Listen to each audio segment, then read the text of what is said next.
Here we go. This is a take 3. So hello, parents, guardians, and students. We've chosen to do this kind of a presentation as opposed to locking you into a certain time and a date. You're able to watch this recording of the presentation at your leisure, which I thought might be easier for everybody involved.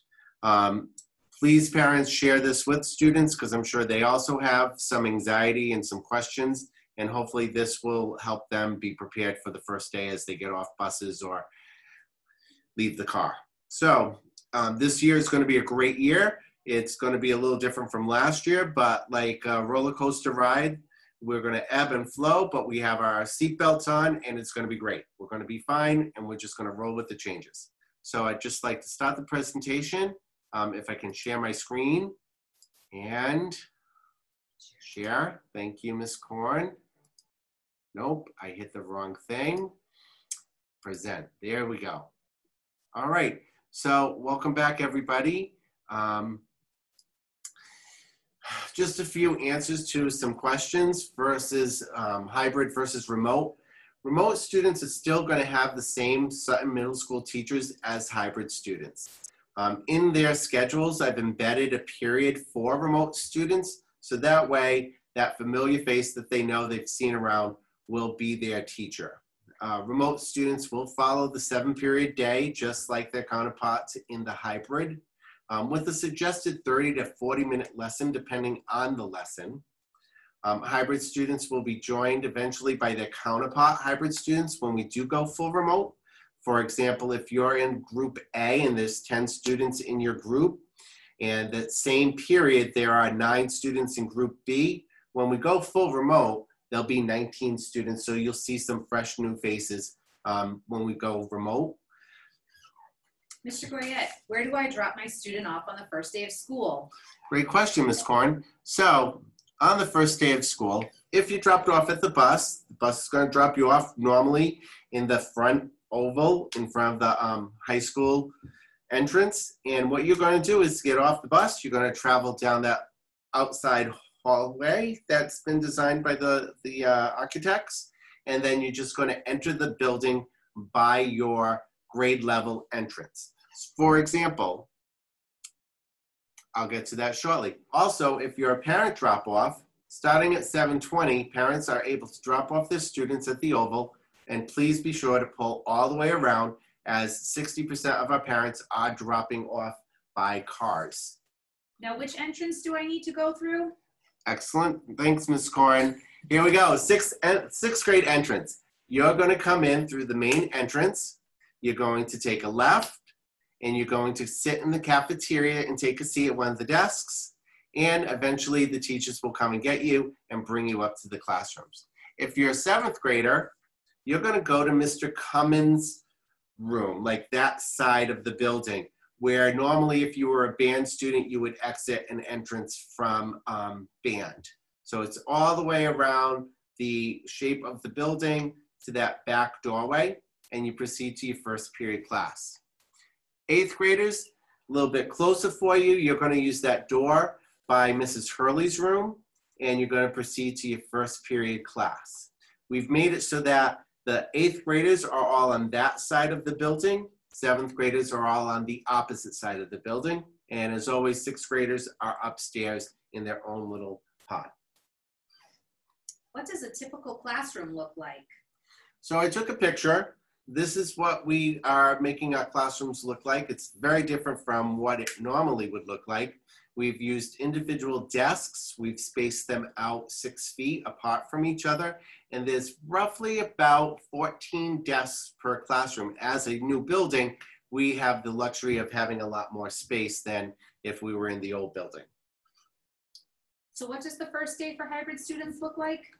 First day, what you're going to do is you're going to come in through, everybody will come in through the main entrance the first day. There will be teachers out there guiding everybody to make sure that everybody knows where they're going. 6th graders are going to immediately get their schedules, and they're going to sit at the desks in the cafeteria. Teachers are going to come and get you. 7th grade, you're going to go right through into the courtyard, get your schedule, and then you're going to go through Mr. Vajian's outside door and go directly to your first period class. Again, there'll be teachers around to help guide you so that you're not lost. 8th graders are going to go outside again into that courtyard area, get their schedules, and enter the building through Mr. Friedman's outside door and go directly to their first period class. That's if you're in cohort A. Cohort B, teachers will reach out to you and then they will see you on Thursday and you'll do the same entrance activity. First 2 weeks, so what are those really going to look like? Well, between September 14th and the 28th, teachers are all about relationship building. They're going to get to know you and you're going to get to know them.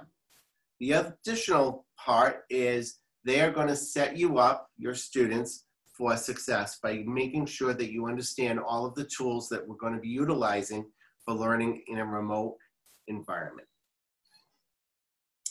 So expectations. If you're off cycle, you have 3 days that you're working remotely. You're expected to work independently to complete all of the assignments, review concepts from the in-person learning experience that you've had. If you need any help, please contact your teachers. Also, if you have free time, you've gotten all your work done, pick up a book, do a little reading.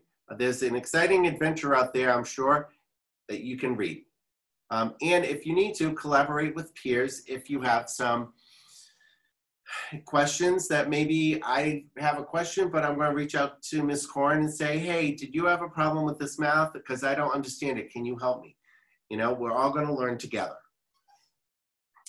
Remote expectations, if you're a 100% remote student, and when you become a 100% remote student, if you're a hybrid student, you have to follow your remote learning schedule.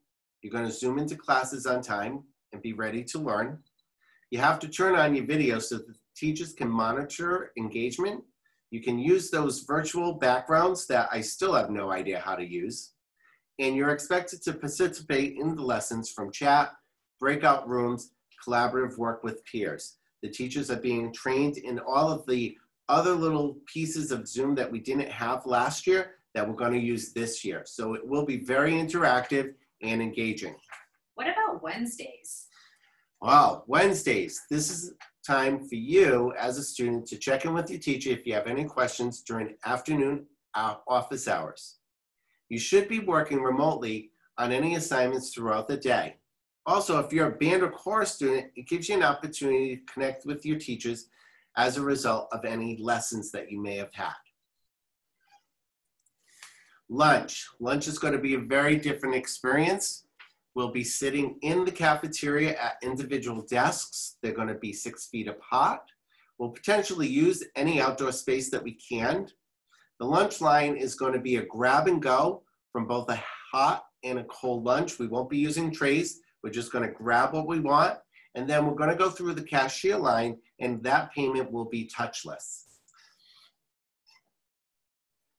Passing times. The teachers are all going to coordinate any passing period. We're going to utilize those doors that connect two teachers together. We're also going to use as much of our spaces as we can as we travel through to the next period. What about band and chorus? Band and chorus is going to look so different this year. Band is going to use the auditorium with grade level sections and seats. Chorus will be held in the chorus room with students being 6 feet apart. We're not going to be playing instruments during the day. However, once we move to remote, or if you are a remote learner, instrument lessons will be held remotely, so you will need your instrument. Mr. Falvo is arranging the student schedule so that students will have an opportunity, as always, to begin the class with their teacher, find out what exactly is going to be happening. They're going to exit the class and zoom in for their lesson. Lessons will be distributed in a student schedule so that students do not miss the same class in a row. And that Wednesday is a perfect time for you to go back to the teacher who you had a lesson and you missed and find out exactly what the activities are, what do you need to do, and what to turn in. Masks. Masks need to be those ear-looped masks. This is an example of an ear-looped mask. Bandanas and gaiters are not acceptable. They don't work. Any note for a mask exclusion will need to be vetted by the school nurse. Families will need to provide masks for their students. And if you show up without your mask because you forgot, there will be masks available if you need it. Flu shot. Somehow or other, somebody decided that the state has required all students to get the flu shot by December 31st. More details will follow. You mentioned masks, but what about mask breaks? Mask breaks will be embedded in teacher lessons. It's always good that you start an activity and then there's a natural break in between going to the next activity. Teachers will figure that out within their class period, and they'll take you out of the building, loop around, and then come back in the building, weather permitting. We'll use as much outdoor space as possible and get as many in during the day. I know personally, this is really kind of hard to wear for a 45-minute period. Now, you've been talking about the cohorts and the groupings. What's going on with that? So right now, Ms. Mikulak is working on who's working remote, who's working hybrid, and we're going to try to break up the groups so that if you're a hybrid, we're going to get it so that they're equal A's as opposed to equal B's. Potentially, we are doing last name A through H, and then last name L through Z as cohort B, A through H as cohort A. Once they're in a cohort, students will be placed into a class and you will travel together throughout the day. When it comes time to the end of the day, you'll be dismissed first by bus. That way everybody in bus 1 will go, and then bus 2 will go. Bus students will exit through the entrance that you started with. That's the exit. And then once all bus students are out, we're going to ask any student who has a car pickup, they will all go out at the same time. And again, exit the same door that you entered. If you have any questions, and I'm sure there are many, you can email either myself at goyatg@suttonschools.net or Ms. Corn at corna@suttonschools.net.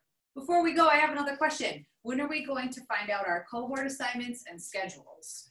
Cohort assignments and schedules will be coming out probably by the end of next week. We're working really hard as we just ended the survey today. So now we're just trying to figure out who's in cohort A, who's in cohort B, who's working in hybrid, and building the schedule. It's going to take a little bit of time. Please be patient. Thank you. Thank you, everybody. Have a great day. And again, if you are a 6th grade parent, there will be more news to follow. I will have a separate presentation about 6th grade and what 6th grade looks like at the middle school. Thank you, guys. Bye.